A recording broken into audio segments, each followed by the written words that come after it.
अब आते हैं फर्स्ट चैप्टर पर। अहम वृक्षः अस्मि, ये एक संवाद है। अहम यानी मैं, वृक्षः यानी वृक्ष, अस्मि यानी हूँ, मैं वृक्ष हूँ, ये एक संवाद है। संवाद क्या होता है बच्चों कि जब दो लोग आपस में बातचीत करते हैं तो वो संवाद होता है। इसमें लट लकार और लिट लकार की पुनरावृत्ति हुई है, यानी कि बार बार लट लकार और लिट लकार आया है। हमने पांचों लकार पढ़े हैं। लट लकार जिसमें वर्तमान काल से हमें बोध होता है, लिट लकार जिसमें भविष्य काल का हमें बोध होता है, लंग लकार जो भूतकाल के बारे में बताता है, लोट लकार अगर हमें आज्ञा लेनी है तो लोट लकार का प्रयोग करेंगे, और विधिलिंग लकार यानी कोई चाहिए अर्थ में, कोई आपको ऑर्डर दे रहा है तो उस अर्थ में हम विधिलिंग लकार का प्रयोग करेंगे। इसमें एक बात और है कि अभी तक तो हम वर्ड्स पढ़ते आए थे कि बालकम, पुस्तकम, फलम, नेत्रम, ये जिसमें पीछे म लगा होता है तो हम उसमें क्या लगाते हैं, हलंत लगाते हैं। लेकिन अगर जब हम सेंटेंस के अंदर इनका यूज़ करते हैं तो सेंटेंस में एक चीज़ हमें याद रखने वाली है, वो ये, जैसे हमने पढ़ा बालकम पश्यति, सह बालकम पश्यति, वह बालक क्या करता है, देखता है। अब देखिए बालकम पश्यति, प आ रहा है, प क्या है, व्यंजन है। तो अगर आप किसी शब्द का वाक्य में प्रयोग करते हो, उस वाले शब्द में म आ रहा है हलंत वाला, और उसके बाद कोई शब्द आ रहा है जिसकी स्टार्टिंग कैसे हो रही है, व्यंजन से हो रही है, तो हम उस म वाला जो हलंत वाला म है उसका प्रयोग ना करके उसके ऊपर क्या लगा देंगे, हम अनुस्वार, उससे पहले वाले शब्द के ऊपर हम अनुस्वार लगा देंगे। जैसे बालकम तो हम क के ऊपर अनुस्वार की बिंदी लगा देंगे। लेकिन अगर किसी शब्द के पीछे स्वर आ रहा है, जैसे सह बालकम अपश्यत, अब अ आ रहा है, अ क्या होता है, स्वर, तो हम क्या करेंगे, उसके ऊपर अनुस्वार न करके हम उस म को, हलंत वाले म को ऐसे का ऐसा ही लिखेंगे।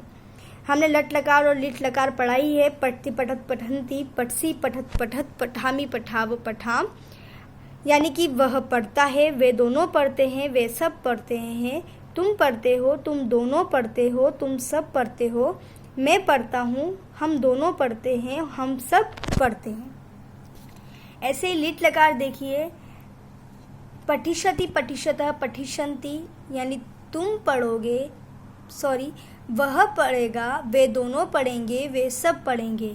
पठिष्यसि पठिष्यतः पठिष्यत, तुम पढ़ोगे, तुम दोनों पढ़ोगे, तुम सब पढ़ोगे। और पठिष्यामि पठिष्यावः पठिष्यामः, यानी मैं पढ़ूंगा, हम दोनों पढ़ेंगे, हम सब पढ़ेंगे। अब अहम वृक्षः अस्मि, मैं वृक्ष हूँ। अब हमारा चैप्टर स्टार्ट होता है। इसमें दो बच्चे हैं, एक सर्वज्ञ है, एक ज्ञायक है। इन दोनों की आपस की बातचीत है। वो क्या बात करते हैं वो हम इस चैप्टर में पढ़ेंगे। सर्वज्ञ कहता है, हे ज्ञायक, हे ज्ञायक, त्वम कुत्र गच्छसि, त्वम यानी तुम, कुत्र गच्छसि, तुम कहाँ जा रहे हो। हे ज्ञायक, तुम कहाँ जा रहे हो। तो ज्ञायक कहता है, अहम वृक्षारोपणार्थम उद्यानम गच्छामि। अहम यानी मैं, वृक्षारोपणार्थम वृक्ष को लगाने के लिए, वृक्ष को आरोपित करने के लिए, उद्यानम गच्छामि उद्यान में जा रहा हूँ, कि मैं वृक्ष को लगाने के लिए उद्यान में जा रहा हूँ। तो सर्वज्ञ कहता है, अहम अपि त्वया सह चलामि, अहम अपि यानी मैं भी, त्वया सह तुम्हारे साथ, चलामि चलता हूँ, कि मैं भी तुम्हारे साथ चलता हूँ। जब गायक ने बोला कि मैं वृक्ष को लगाने के लिए उद्यान में जा रहा हूँ तो सर्वज्ञ कहता है कि मैं भी तुम्हारे साथ चलता हूँ। उद्याने वृक्षारोपणम कुरुत, और हम उद्यान में जाकर क्या करेंगे, हम दोनों वृक्षारोपण करेंगे। सर्वज्ञ कहता है, वसुधायाम अंकुरेण वृक्षः कथम भविष्यति, कि वसुधा में, इस पृथ्वी पर, वसुधा बोलते पृथ्वी, भूमि, धरती, इस धरती पर अंकुरेण अंकुर से, वृक्षः कथम भविष्यति, वृक्ष कैसे बनेगा, कि इस धरती पर अंकुरण से वृक्ष कैसे होगा, कैसे बनेगा।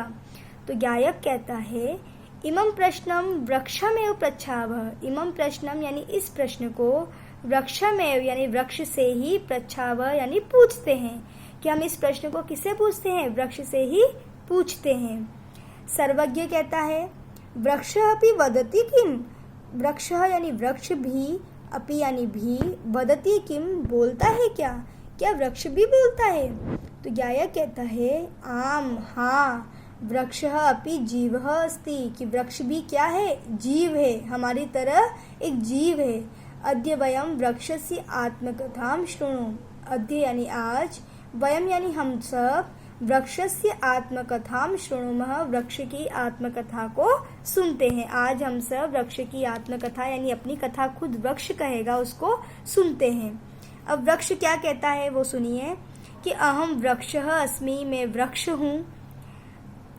मम जन्म वसुधायाः गर्भे बीजात अंकुरस्य रूपेण भवति। मम जन्म यानी मेरा जन्म, वसुधायाः गर्भे, वसुधा के इस पृथ्वी के गर्भ में, बीजात अंकुरस्य रूपेण भवति, बीज के अंकुरण के रूप में होता है। कि मेरा जन्म इस धरती के गर्भ में बीज के अंकुरण से होता है। जब हम कोई बीज मिट्टी में डालते हैं तो बीज के दो भाग हो जाते हैं, दो पत्तियां आती है, एक लंबी सी लाइन आकर दो पत्तियां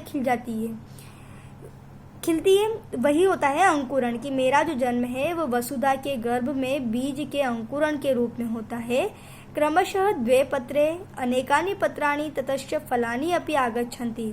और फिर क्या होता है, क्रमशः यानी धीरे धीरे, द्वे पत्रे, दो पत्ते बनते हैं, अनेकानि पत्राणि फिर बहुत सारे पत्ते बनते हैं, ततश्च और उसके बाद फलानि अपि आगच्छन्ति कि फल भी आते हैं। जब बीज से अंकुरण होता है तो शुरू में दो पत्ते होते हैं, फिर बहुत सारे पत्ते आते हैं और उसके बाद फल भी आते हैं। आगच्छन्ति यानी आते हैं। मम हृदय, मेरे हृदय में, अनेके खगाः वसंती, मेरे हृदय में क्या होता है, अनेके बहुत सारे खगाः यानी पक्षी, वसंती कि मेरे हृदय में बहुत सारे पक्षी रहते हैं। यानी पेड़ के ऊपर पक्षी रहते हैं, इसलिए पेड़ बोल रहा है कि मेरे हृदय में बहुत सारे पक्षी रहते हैं, निवास करते हैं। पत्राणाम छायायाम, पत्राणाम यानी पत्तों की, छायायाम यानी छाया से, जनाः शीतलताम अनुभवन्ति, जो लोग हैं वो शीतलता को, ठंडक को अनुभव करते हैं। पत्तों की छाया से लोग ठंडक को अनुभव करते हैं। मम फलानि, मेरे फलों को, मनुष्याः खगाः च खादन्ति, मेरे फलों को मनुष्य और जो पक्षी हैं वो खाते हैं। यदा अहम वृद्धः भविष्यामि, यदा यानी जब, अहम यानी मैं, जब मैं वृद्धः भविष्यामि बूढ़ा हो जाऊंगा, तदा मम देह, तब मेरा जो शरीर है, जीर्णः शुष्कः भविष्यति, तो मेरा ये शरीर है जीर्ण यानी कि जीर्ण हो जाएगा, पुराना हो जाएगा, शुष्क यानी सूख जाने लगेगा। जब मैं बूढ़ा हो जाऊंगा तब मेरा जो शरीर है ये सूख जाएगा। मम शरीरे, मेरे शरीर में, नवीनानि पत्राणि न आगमिष्यन्ति, कि मेरे शरीर पर नए पत्ते नहीं आएंगे। जब मैं बूढ़ा हो जाऊंगा, मेरी देह, मेरा जो शरीर है, तना है, वो सूख जाएगा, तो मेरे नवीन जो पत्ते हैं वो नहीं आएंगे मेरे शरीर पर। फलानि न फलिष्यन्ति, और फल भी नहीं दूंगा, मैं फल भी नहीं दे पाऊंगा। जनाः खगा च मम पार्श्वे न आगमिष्यन्ति, और तब क्या होगा, लोग और जो पक्षी हैं, जितने भी इंसान हैं, मनुष्य हैं, जितने भी पक्षी हैं, वो मेरे पास नहीं आएंगे। कास्टिकः मम छेदनम करिष्यति, और कास्टिक बोलते हैं लकड़हारे को, जो लकड़ी काटता है वो लकड़हारा। तो कि लकड़हारा है, मम छेदनम करिष्यति, और लकड़हारा है वो मुझे काटने लगेगा। कास्टेन विविधा उपस्कारा भविष्यन्ति, कास्ट से यानी लकड़ी से, विविधा यानी अनेक तरह के, उपस्कारा लकड़ी के सामान, भविष्यन्ति बनेंगे, कि उस लकड़ी से, मेरी लकड़ी से अनेक तरह के लकड़ी के सामान बनेंगे। मम जीवनम परोपकाराय अस्ति, कि मेरा जो जीवन है वो परोपकार के लिए ही है।